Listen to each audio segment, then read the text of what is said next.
Hi everybody, I'm LC. Before I get to the topic, I just want to cover a couple of quick items.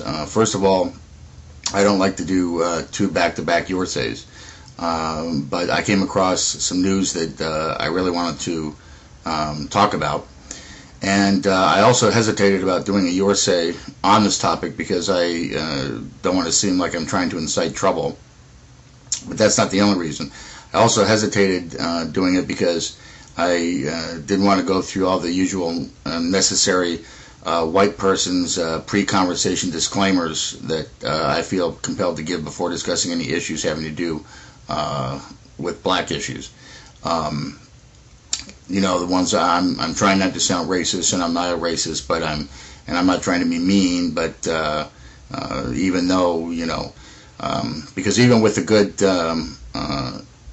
disclaimer, there's a good chance of still being accused of being a racist, and most of the time it's impossible to even state an absolute unbiased and unprejudiced fact about the black community without the race card being pulled. But I figured, screw it, I'm going to say what I have to say, and if members of the black community wish to take it as a sign of racism, then so be it.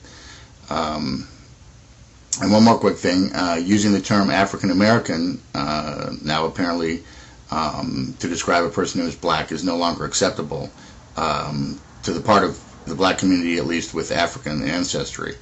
And since whites can't tell the difference between a black person that has African ancestry and a Puerto Rican black or a Hispanic black or a white person who's painted themselves black, all blacks were being referred to as African Americans, which is, of course, you know, that's what they wanted us to do, and that's what we were told was politically correct. But now it's back to black, as the term African American was apparently giving the sacred and honored African descendant credits to blacks who were not entitled or deserving of it. So I feel that the black community has entirely much larger issues to be dealing with rather than worrying about what they need to be called, especially when it changes every other year or so. But anyway, here's the topic. It was reported from CNN the day before yesterday that civil rights leaders feel that whites are not doing enough for blacks, apparently, and are lobbying Congress and top Census Bureau officials to change the way the census is taken with regards to blacks.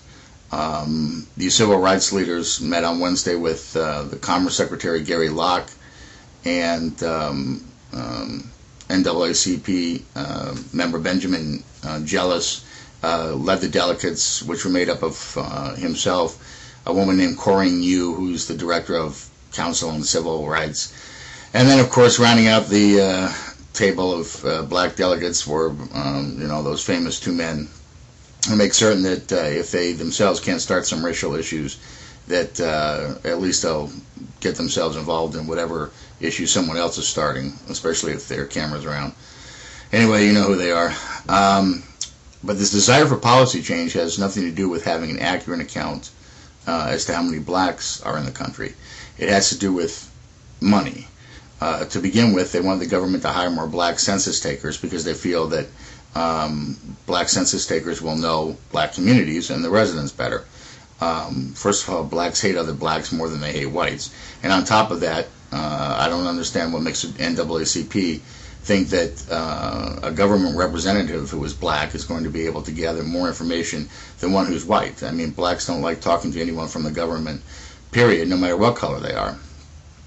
And just the fact that the black guy knocking at their door is employed will turn them off, and you know, they'll see him as white anyway, so it really doesn't make any difference. They've asked representatives from the Census Bureau to explain to them why they think there's this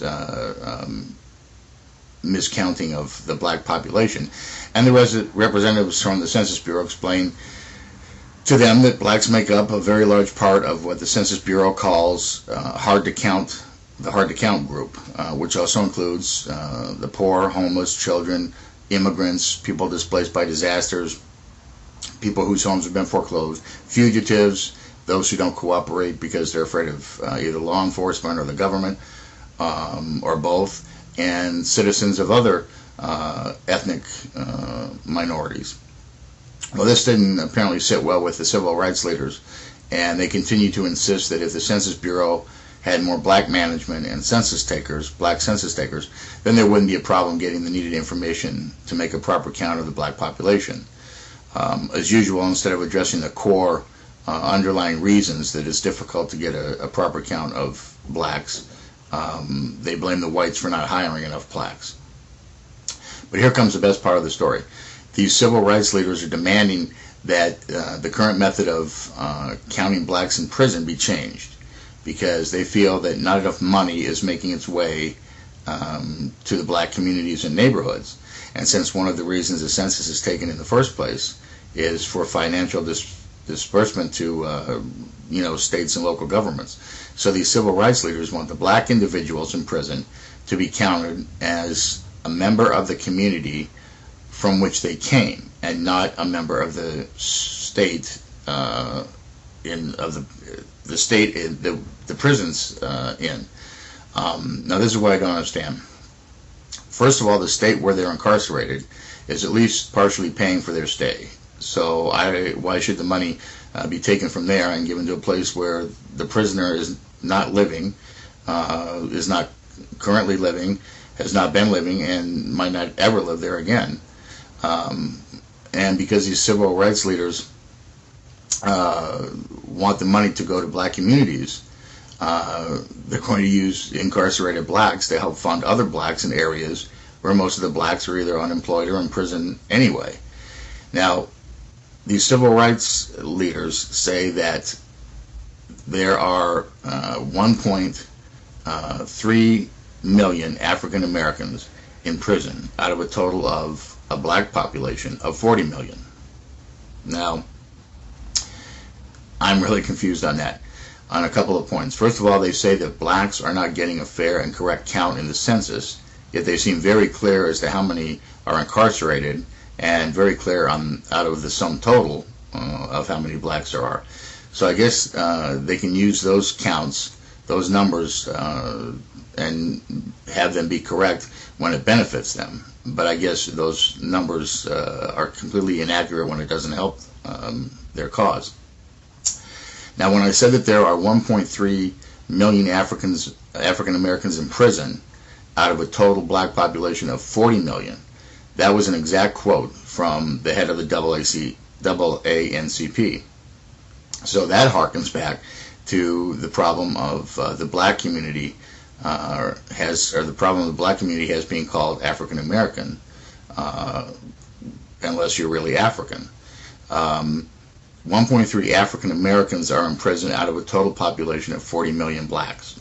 Now, does that mean that all 1.3 million African Americans that are in prison are of African descent, and the 40 million other blacks are just blacks of different origin? Or did the head of the NAACP not differentiate between the two and just use different labels by mistake? Or does he mean that he can't remember what the people he represents want to be called that week any more than the rest of us can? Now, are all the prisons supposed to separate the real African Americans from the rest of the blacks to make the count more accurate? Or in this case, since it's about money, it really doesn't matter whether the person is of African descent or not, as long as they're black, and the money is being sent to their hometown. So I guess once again the rules change depending on the benefits. I mean, I guess it's okay for a Puerto Rican black to be considered part of the African American black family, as long as they're a cash cow. You know, you just don't have them over for dinner with your real family, the African blacks. And so once again, the African American black, but maybe not really black or from Africa, but from Compton black community, doesn't think they're getting a fair share from the white majority. They can't even make up their minds what they want to be called. They have the NAACP, which is National Association for the Advancement of Colored People, and then there's the United Negro College Front, and then every black song, and they're always using the N-word with each other, and they're really not black, they're African, but they're also Americans, but they want to be counted as black for the census, and they wonder why. Anyway, at least this time they're not blaming the poor census counting of blacks on slavery. Not yet, anyway. Take care.